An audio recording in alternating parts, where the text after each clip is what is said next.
The Good Advice Show. We're tuning in to another episode of the Good Advice Podcast. I got a great episode for you today. If you've been running your business or thinking about starting your business, you've come to the right podcast. I'm going to give you some actionable, tangible things that you can think about and apply when it comes to actually starting that business and turning it into something that can make you some money. Now, before we get into the episode today, we got a quick episode. It's not a long one on this Monday morning. However, before we jump into our conversation, we're going to have a little bit of a quick ad for you, so thank you for sticking with that.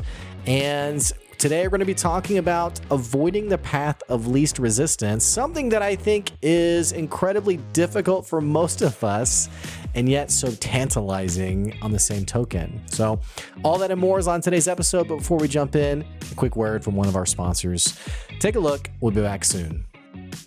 You know that feeling at 10 o'clock at night when you finished a long day of work and you're trying to figure out all the financials of your business? Well, the good news is you don't have to be an expert in this space. You got to just know who is the expert to call.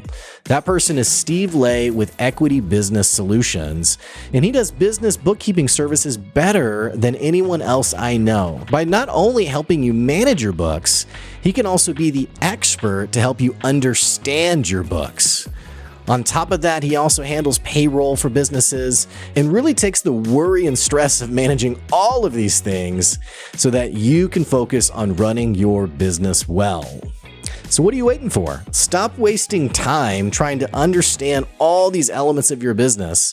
Call Steve Lay at Equity Business Solutions and he'll show you the value beyond the numbers. Go to equitybusinesssolutionsllc.com to find out more. So I was posting today about the steps that it takes to get yourself a sale or acquire that new customer, get that next customer for your business. And I was posting this because I had taken a long weekend from LinkedIn. I think like around Thursday afternoon, I ended work for the day, didn't do any work on Friday, and just, like I said, just took a longer weekend. Well, I came back today around midday on a Monday to find myself swarmed. I was covered up with these inbox DMs on both Facebook and LinkedIn, and not just inbox DMs, but like follow-up DMs where someone had said like, and this is, I've railed against this on the podcast. You probably get it yourself a numerous amount of times, but it's the message, it's the cold DM, it's the pitch. I'm not going to get super in the weeds on it because again, we understand it, we know it, we've lived it. But it is that message where the person messages you and says, hey, it's great to meet you. And then they give you the essay on all the things that they can do for you, the money they can make for you. In fact, I will just read one for you right now. So this person, hey, Blake, excited to connect with you. I'm eager to help, excuse me. My company's expertise is in audience building, community nurturing, and customer conversions. We can take your online presence to the next level. How about we try our 60-day social media content strategy? Let's dive into details. Click this link to schedule a call. Give me a break. I get these all the time. And like I said, I think most of us do, right? People who are active on LinkedIn, we're getting these all the time. And I don't have to look far. I mean, literally, I have 4 today already. June 2nd, that was 3 days ago. It's a good thing that the bots don't operate on the weekends. But on June 2nd, on that Friday, I had 4 then. I have 3 more on the Thursday before that. Every day, I'm getting 3, 4, 5 messages that are just like this. And I was thinking, what is it about this that is so tantalizing, so exciting for the average salesperson? Because there has to be something exciting about this. Otherwise, people would not be doing it. And I've joked in the past about there must be some kind of class or some kind of massive conference that invites salespeople worldwide to come to where they tell people to go do this. Because otherwise, it's amazing how common the online telemarketers are, and seemingly from pretty notable personalities sometimes. It's occasionally I will get these kinds of messages from clear bots in that the profile gets deleted, it gets banned, what have you.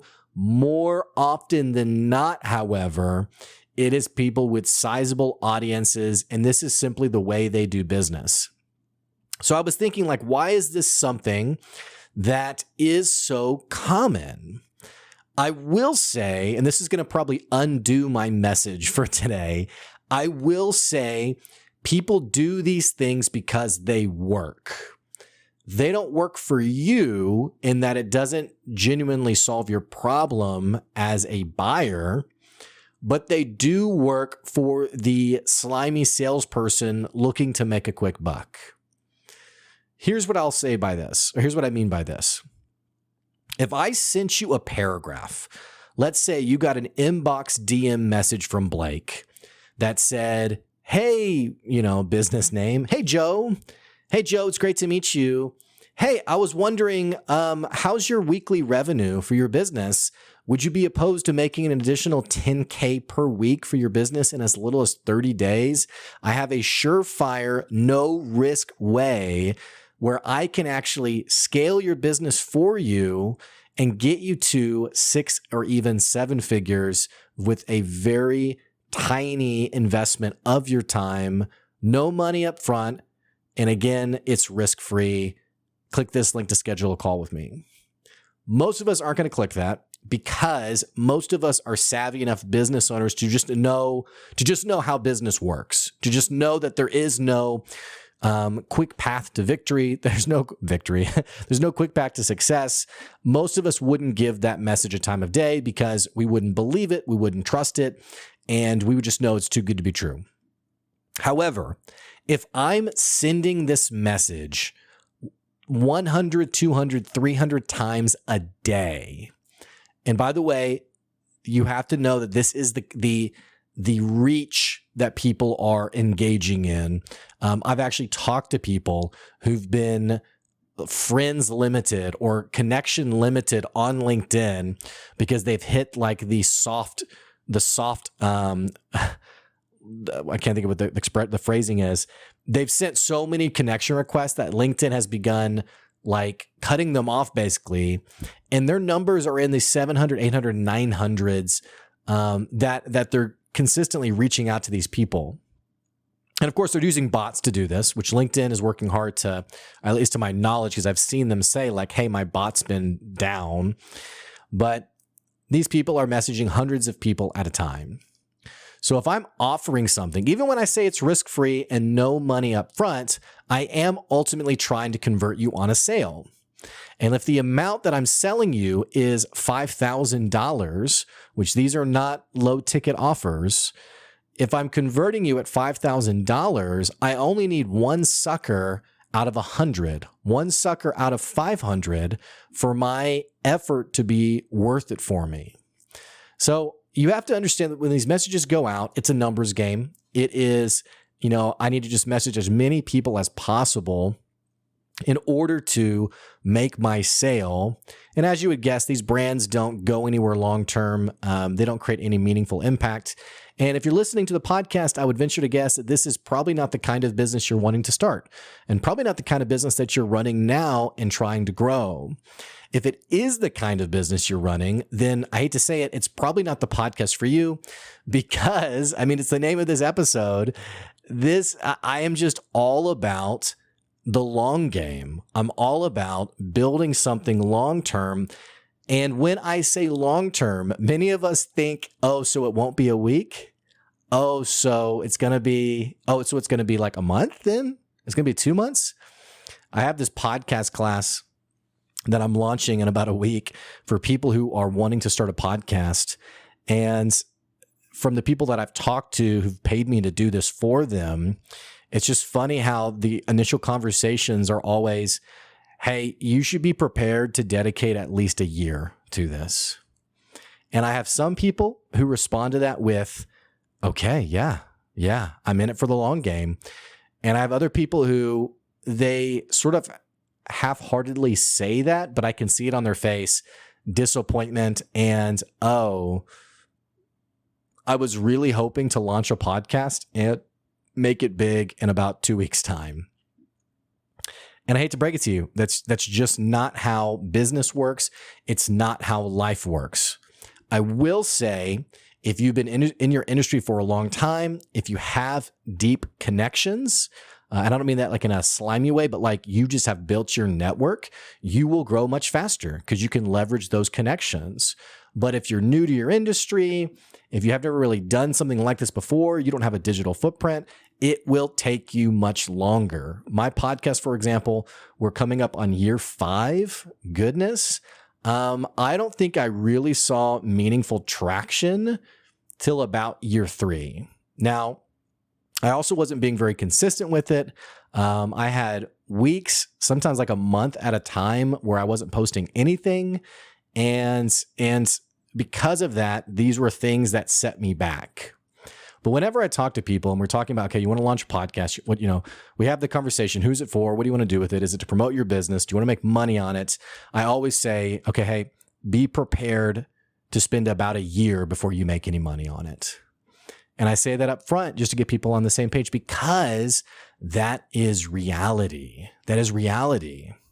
It's like whenever I talk to people who are starting a business, like I was on the phone call with a guy the other day who was starting a business and he was going to quit his job. And I said, hey, and he has kids. And I said, you probably want to hold off on quitting your job until you make your first sale with this business. And not just your first sale, but until that side hustle money is something at least tangibly meaningful. Like it is like a week of your monthly budget or 2 weeks of your monthly budget. Until you start seeing traction there, I wouldn't quit. I wouldn't quit your job. And he responded with, well, how am I supposed to do both? And I was like, well, you're not doing both. You're not doing 40 hours for both. But what you are doing is you're peeling off some time during the day, an hour here, an hour there, to nurture this thing and see where does this thing have opportunity. Because honestly, we're often one of the worst people when it comes to like judgment of what's true and right. We are incredibly biased. So understanding that it could take longer than you think, it's important to be conservative and be careful so that you don't, like, putting it very candidly, ruin your life. I quit my job with my 8 kids and now we're broke. Well, it probably wasn't good to quit your job. So all this to say, this brings me to the point of today's conversation. Everyone is looking for a shortcut. In fact, I took a marketing class. It was an online, it wasn't like a class, like a course at a college. It was I would call him a marketing guru, and not necessarily in a kind way, but I took a marketing class from this person who had made lots of money. And it was a small class. And he was sharing his perspective. This was early on my business, early. And I was like, yeah, I want to learn. I want to figure this thing out. And essentially what he said was, everyone knows the real road to get to where they want to go. Like everyone knows, like envision like a mountain. You're riding a bike and you see there's a mountain in front of you, like the path goes up the mountain. And let's say everyone knows this is the path to get to the other side. And on the other side of this mountain is wealth, success, whatever is your end game. He was like, everyone knows this is the path. Your job as a good salesperson, as a good marketer, is to convince them they don't need to climb the mountain. Even if they do, your job is to convince them they don't have to. And so if the goal is to get to the other side, what you do then is you remove the mountain and you promise the security of the other side without climbing the mountain path. Now, before you get to, before you indulge too much on this analogy, by the way, guys, there are mountains that everyone has to climb. Sometimes we make that mountain harder than it has to be. Sometimes we turn our bicycle into a unicycle and we are so stuck in our ways and unwilling to accept help from other people, to embrace technology, to try new things, to be willing to fail, that we make the path harder than it needs to be. That's not the message of today's podcast. I'm not talking about being ignorant or unwilling to try new things. I'm talking about being in denial of the mountain. like where everyone around you is saying, hey, there's a mountain you're going to have to climb. And you are, it's kind of like when I used to, this is probably like 3 or 4 years ago. Actually, this would be way longer. This is probably 5 or 6 years ago. I did a small group with my church. My wife and I hosted a small group for married couples. And the only, we're by the way, we know nothing about marriage. So this wasn't like a come learn from us, but we were willing to facilitate. We were willing to be the host of the home for other couples to come and have honest, genuine conversations. And I say this because Joy and myself, we've been now married 9 years, but around year 3 or 4, we were like, we just want to have a space where we can be honest and say, hey, this is hard. Hey, does anyone have any advice? Hey, Joy and I are just not on the same page here. Can someone give me an outside perspective? And we loved the idea of other couples being in the same room where we could all learn and grow together. Which, by the way, this is helpful for anything worth doing, getting outside perspectives, not only that, but the mutual shared accountability of this is really freaking hard. So we had a new couple join the group, new meaning not just new, but they were just married. They'd only been married for, maybe a couple months. And we get, I can't remember what the conversation was. And this stuff, by the way, I really loved this group because it was like, this would be the kind of group where if it was like, my wife's driving me crazy, it wasn't like, oh yeah, your wife is so annoying and oh yeah, she's such a nag or whatever. It was a group that really held me accountable. And so here, if I was saying something like, man, she seems so stuck on this and it's not important and it's not a big deal, it wouldn't be uncommon for one of the other men in the group to say, well, it's a big deal to her. So how do you validate that? How do you not just validate that, but also express how you feel? Like, how do you have open conversation, like it was very much a let's sharpen one another where we all have fulfilling relationships and fulfilling marriages. Well, so from that, you have to have open conversations. You have to have honest conversations about the challenges you run into when you are married.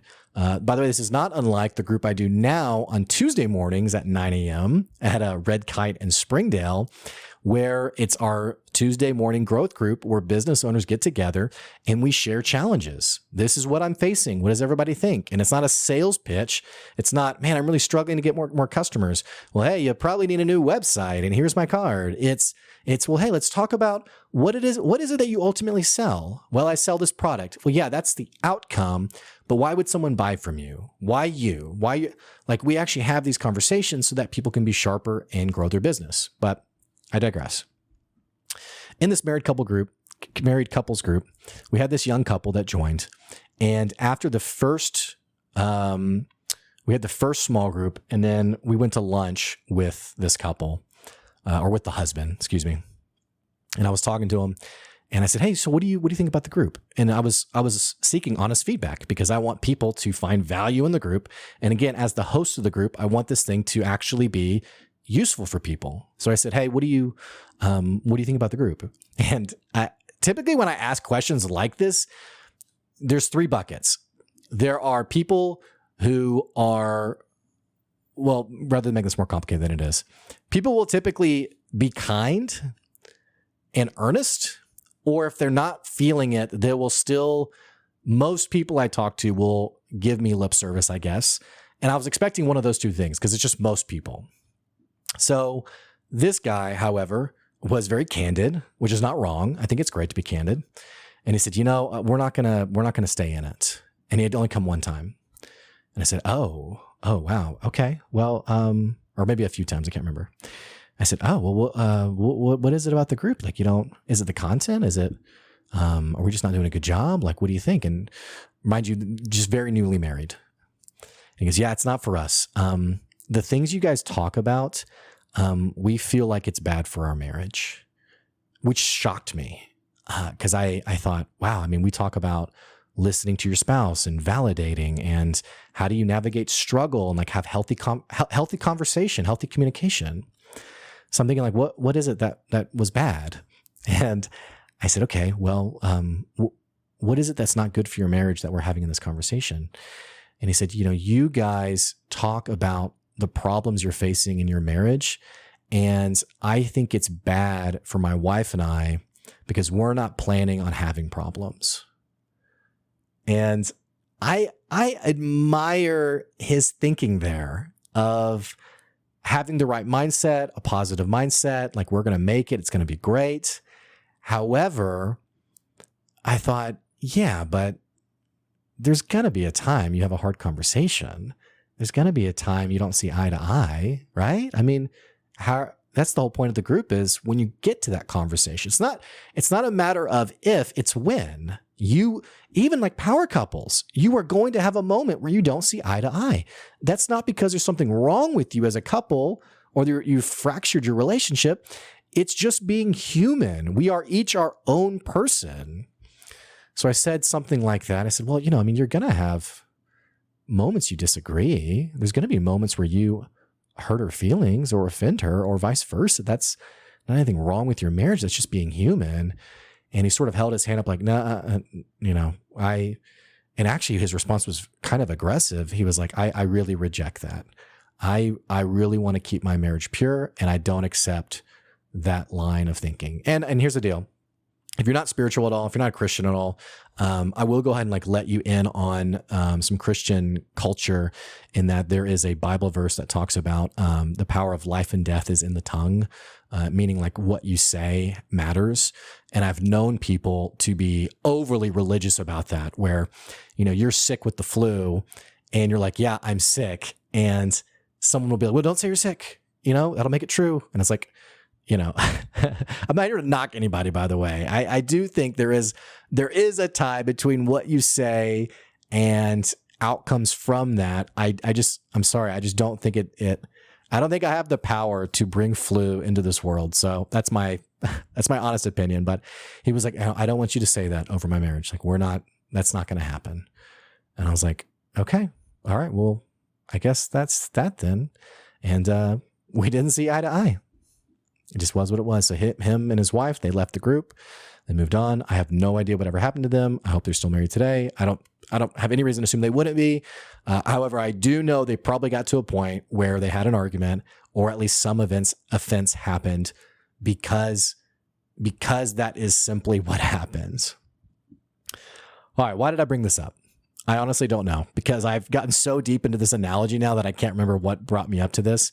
But I think what I was talking about, though, was, there are people out there who are in such denial about the mountain. Like, the mountain doesn't exist for me. I'm not going to have to go over that mountain when that is the only path to getting to the other side.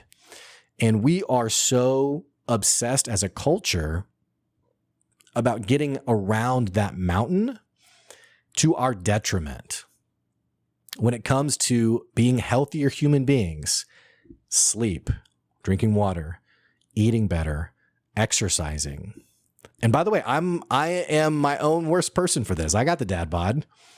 But what would people rather do than do one of these four things? Hey, take this supplement. Hey, take this diet pill. Now, here's the deal. I'm not criticizing anybody. I know nothing about the diet industry. I'm not knocking anybody. However, I have known people, they would rather take a pill than take a walk. And that's not to be harsh. I'm not saying it to be like psychotic about anyone's health. I'm just saying it's not uncommon that we are always looking for the easy way out than the way that will be most beneficial to us. The same is true in our business. And it may be why you are dissatisfied in sales, because you're sending these messages, you're making these phone calls, and they are getting you nowhere. The reason it's getting you nowhere is because you're not putting in the work and recognizing the pacing and process to grow your business. The things that are simply true that have to happen. The mountain that must be climbed. The mountain must be climbed to get to that other side of success, satisfaction, results that you want. The mountain must be climbed. And it's not because there's some cosmic, or for me being a Christian, I don't think it's because God's put the mountain there to to make me angry. I do think, however, there was a quote. Oh my gosh, I need to Google this. I think it was Frederick Douglass. Let's see. Yeah, Frederick Douglass. So Frederick Douglass in 1857. So I was in a history class in high school when this quote was said, and to this day, it's always stuck with me. Frederick Douglass said, "Without struggle, there can be no progress." Being an entrepreneur and being a business owner has grown me more in the past 5 years than any other time in my life. It has also been the absolute hardest 5 years of my life. And I think my wife would say as much is true. I think if you asked her, what's the last 5 years been like? I think she would speak out of deep concern for her husband and the lack of sleep and the stress and the worry and the self-doubt that she, I think, has had to bear the brunt of, but without struggle, there can be no progress. I have grown more in the last 5 years than any other time in my life, and I'm excited for growth in the future. If you want to get to that other side of the mountain, you can't pretend the mountain isn't there.